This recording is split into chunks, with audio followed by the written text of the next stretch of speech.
दलितों के मसीहा, प्रेरणा स्रोत, महान योद्धा मान्यवर साहब काशीराम का महापरिनिर्वाण दिवस है और भावपूर्ण श्रद्धांजलि देते हुए ब्रजेश कुमार कि मुझे याद आती है मान्यवर साहब काशीराम भी होंगे, आपकी बहन बेटियों के साथ बलात्कार भी होगा, आपको सरेआम पीटा भी जाएगा और आपको बचाने के लिए कोई नहीं आएगा। आप संगठन बना करके ज्ञापन देने का प्रयास करोगे, सड़कों पर उतरने का प्रयास करोगे, अधिक से अधिक हो सका तो आप शहर, राज्य और देश बंद करने का प्रयास करोगे, लेकिन आपकी सरकार सुनेगी भी, अपराधियों को पकड़ा भी जाएगा और आपको न्याय मिलेगा या नहीं मिलेगा। सवाल ये नहीं, सवाल ये है कि आप लोगों पर अत्याचार होते ही क्यों हैं। आखिर आप लोगों का कसूर क्या है कि आप हर समय अत्याचारित होते रहते हो, आपका हर समय शोषण होता रहता है। आखिर क्यों?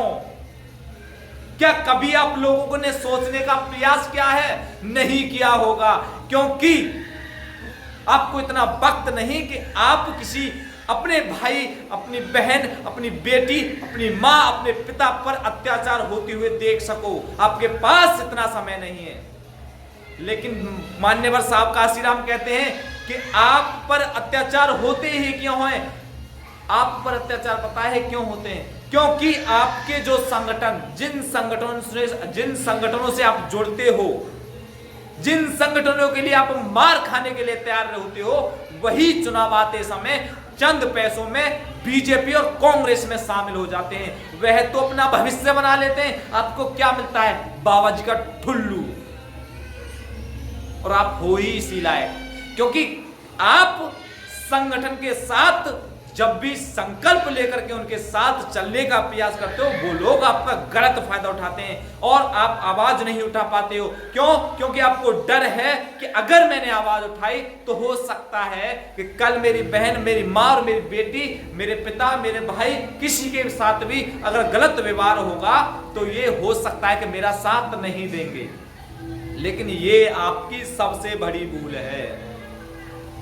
आप पर अत्याचार इसलिए नहीं होते, आप पर अत्याचार होने का केवल और केवल एक कारण है कि आप शासक नहीं बनना चाहते। केवल और केवल एक कारण कि आप शासक नहीं बनना चाहते। और जब तक आप शासक नहीं बनोगे, आप पर अत्याचार होते ही रहेंगे। लेकिन आप शासक बनोगे कैसे? क्योंकि प्रत्येक जाति के नाम पर आपने नए नए संगठन बना करके पैदा करती है, नए नए संगठन बनाने का प्रयास किया, लेकिन उन संगठनों में से किसी एक ऐसा लीडर निकालने का प्रयास नहीं किया जो आपके साथ हर समय तैयार हो जाए मरने और मिटने के लिए। बाबा साहेब डॉक्टर भीमराव अंबेडकर ने एक बात कही थी, वो बात मुझे अब भी याद आती है। उन्होंने कहा था कि जाओ अपने घरों की दीवारों पर लिख दो कि तुम इस देश के शासक हो। मैं इसमें कुछ पंक्तियां और जोड़ने का प्रयास करता हूं कि जाओ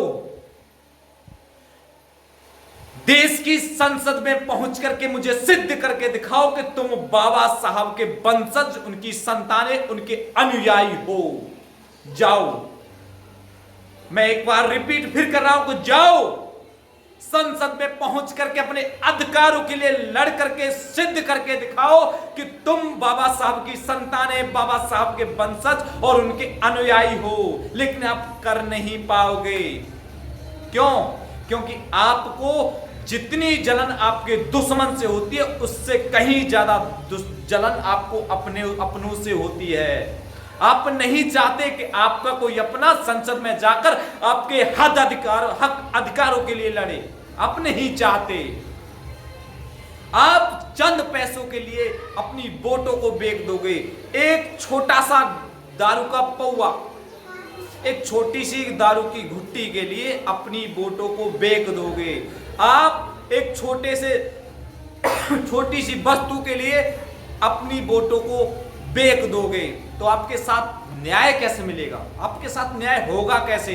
क्योंकि आप शासक बने नहीं, तो आप कैसे न्याय करोगे?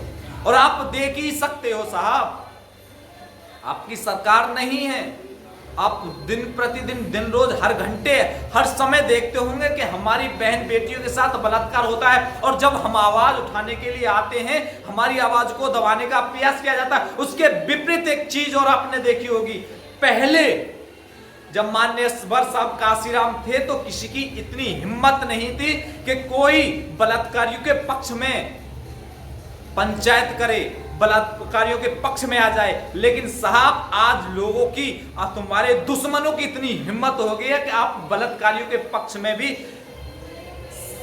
पंचायतें होने लगी हैं। क्या करोगे आप? आपने कभी देखा है कि आपकी एक ना समझी आपके पूरे समाज को भोगनी पड़ जाती है? हम लोग बटे हुए हैं, कोई वाल्मीकि, कोई खटीक, कोई जाटव, कोई धोबी, कोई धीमर, बहुत सारी जातियों में बटे हुए हैं और प्रत्येक जाति के अपने अपने नए नए संगठन हैं।